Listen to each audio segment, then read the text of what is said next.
Welcome back mga kalapatids. Pakawala tayo ng mga ibon natin. Magsilipad na kayo. Siyempre si Padrino, pakawalan na natin mga kalapatids. Dalubhasa, buksan ko na ang pinto, lumabas ka na. Lipad ka na para mabatak ang katawan mo. Malapit na ang training nyo. Labas na dyan. Lipad.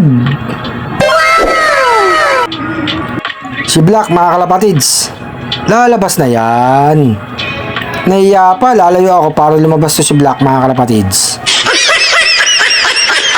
Layo tayo ng konti.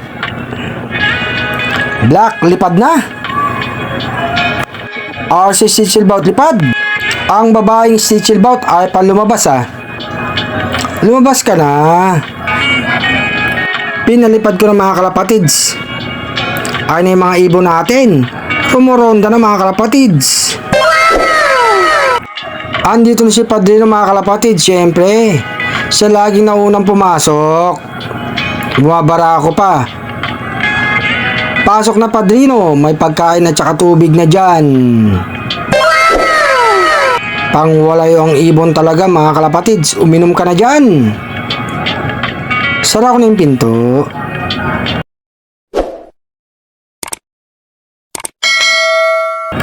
Andito na ngayon mga ibon natin mga kalapatids. Si Predator, bumabara ako pa. Tapos sa taas, Dalubhasa at saka si Maestro mga kalapatids, yung magandang ibon.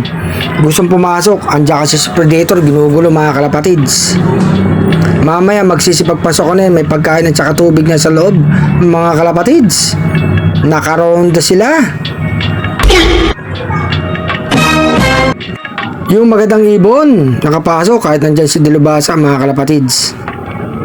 May papasok na ibon dyan. Ang tapang talagang Dalubhasa.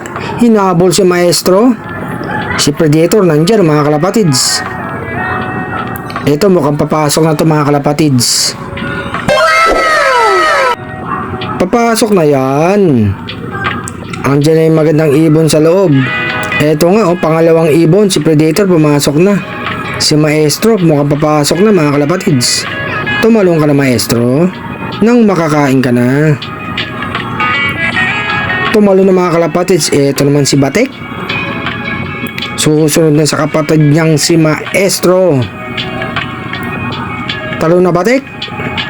Ayan, sakto na yan. Tumalo na nga si Batik. Si Dalubhasa mga kalapatids maling kulungan pinasukan. Huli na natin mga kalapatids.